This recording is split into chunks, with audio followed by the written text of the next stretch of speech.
This was probably the moment that changed everything with my small business and made everything so much easier and manageable. Hi everyone, welcome back to my channel, or welcome if you're new. So today I'm going to be sharing with you the different things that I did to really grow my small business. So all the different things that I started doing, different things that I introduced to really make a realistic change to how my small business was going. So the first thing that I did to really make a realistic change to grow my small business was I got really specific about who my target market was. So initially when I started my business creating teaching resources and selling them, I think I was aiming at, teachers similar to me who taught younger kids.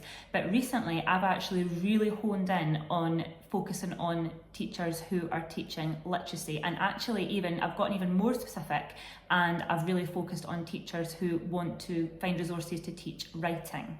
So I find that by being really specific with your target market means that you can be really focused on the types of products, maybe the types of service that you're wanting to sell, but also how you can genuinely help them, because you can get into the real nitty-gritty of the things that they're having problems with, the things that they need, and it means that you can obviously create things to help these people. And as I said, you can get really into the detail and find things that will actually genuinely help them.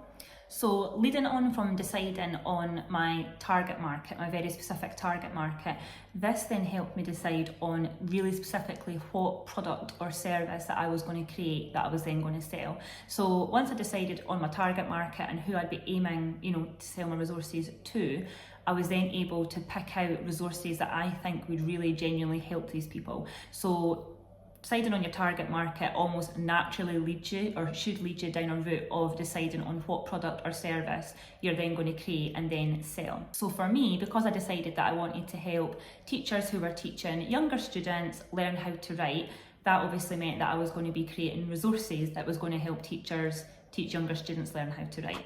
So the next thing that I thought about when I was deciding on different ways that I could really grow my small business was I decided on what places were the best to sell my products. So for me, an online marketplace, for me, Teachers Pay Teachers, which is very similar to Etsy but for teaching resources, was the best choice, because that's where a lot of my target market would be. That's where they would be looking for these resources. So once you've decided on whatever product or service that you're going to sell to your target market, you need to have a think about where are your target market going to be looking, where are they going to be searching, what type of places are they going to prefer to shop on? Are they going to prefer to shop on an online marketplace, or is it going to be more an in-person, like a real store? Or is it going to be maybe something that they're going to be happy purchasing or looking to purchase through social media like Instagram or Facebook groups? Okay, so let's continue talking about the different things that I did to grow my small business. So the next thing that I wanted to add to what I was doing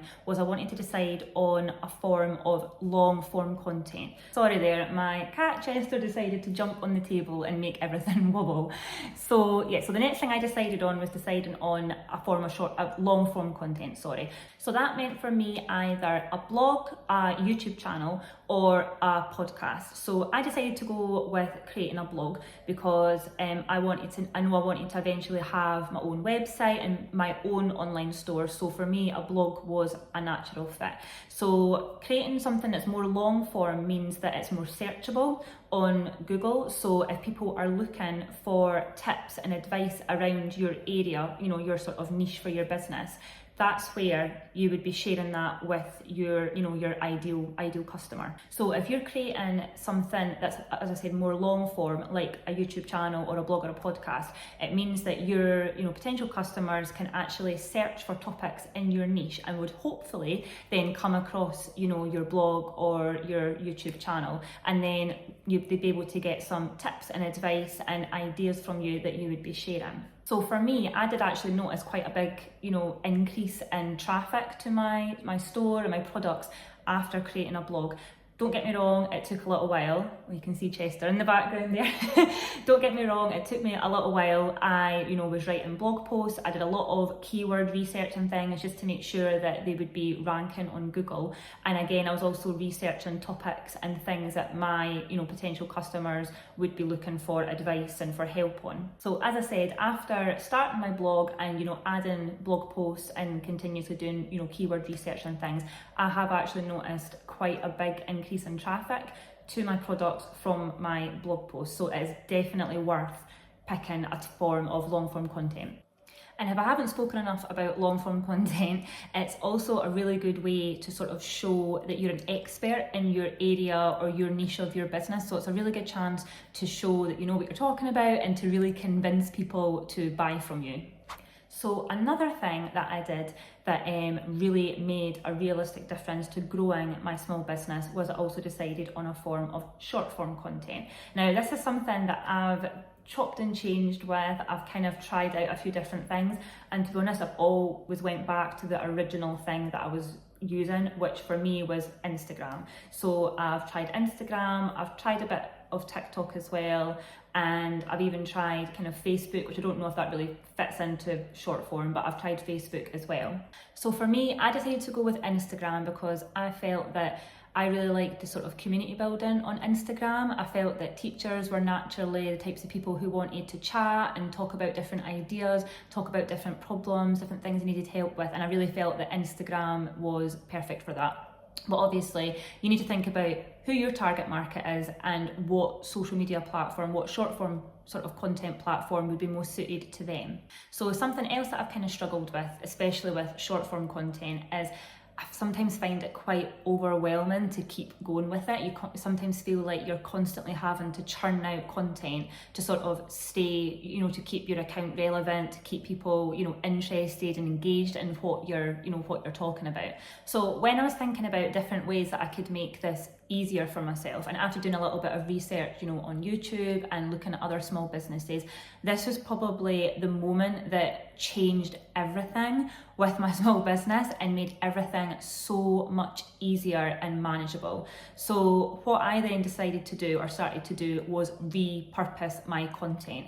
So I really thought about sort of the flow or I suppose maybe the pathway of my content. So this meant that I was looking at my larger long form pieces of content, so things like blog posts, and instead of maybe starting from scratch to start creating short form content or to create other things that would go along, from a business to market my business, I used my long form content and then basically chopped that up into smaller bits, and that was what I used to create my short form content with.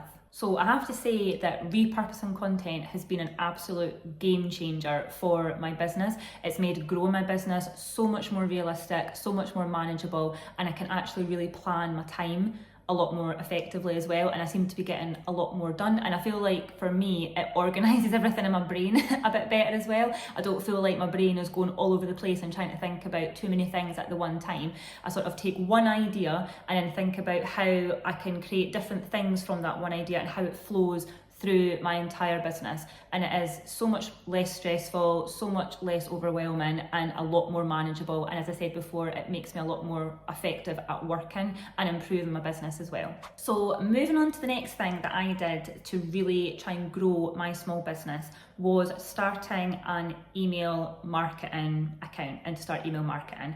So I signed up to a free email marketing account. Personally, I use MailerLite. There's loads of other ones out there.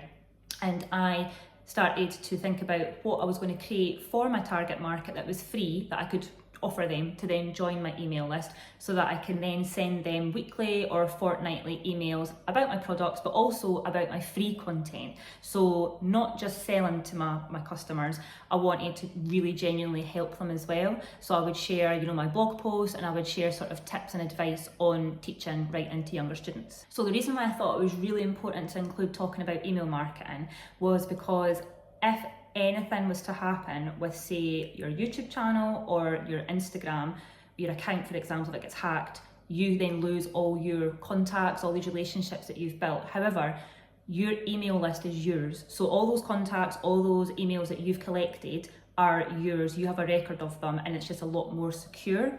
So for me, I really like the fact that I do have that. It just feels, a lot more safe and a lot more secure. I know that I'm not going to lose contact with all the people that subscribe to me or that are interested in what I'm creating. So the next thing that I set up to really try and grow my small business was I set up a Pinterest account. Now, I've had a personal Pinterest account for quite a while. Obviously, I use it to pin different things that I'm interested in, but I have noticed a big difference in using it to pin things for my business. So I use that to basically pin pins for every aspect of my business. So I pin about my blog posts, I pin about my freebies to my email list, I pin about my products, I pin about my YouTube videos. So I pin, create pins for every different area of my business. And again, Pinterest and email marketing, which I mentioned before, are other areas of your business that you can repurpose content for. So you don't need to think of things from scratch. As I said before, repurposing is such a game changer. You just take your long form piece of content and then you can pick bits from that you are then going to put into an email that you're going to send out to your email list. Or you can pick bits out of that to put into a pin that you're then going to pop on Pinterest. So an extra little bonus tip that I wanted to add in was really seriously consider about doing a bit less. So what I mean by that is, instead of maybe sending out a weekly email, send out one every 2 weeks. Or instead of writing a blog post once a month, maybe write one every 2 months. So that's kind of the approach that I've taken recently with my business. So the reason that I did that is because I really wanted to try and focus on creating good quality content and good quality products and good quality emails and everything, rather than create too much and it not be as good quality. So that's kind of what I'm working on just now. So if you'd like to see or hear about, how that goes, or to get a little update on how I think that's working for my business, then comment below, let me know, and I can make a little video about it. I really hope all the business tips on how I decided to grow my small business were helpful as well. If they were, make sure to like the video and subscribe if you want to see more, and I'll see you next time.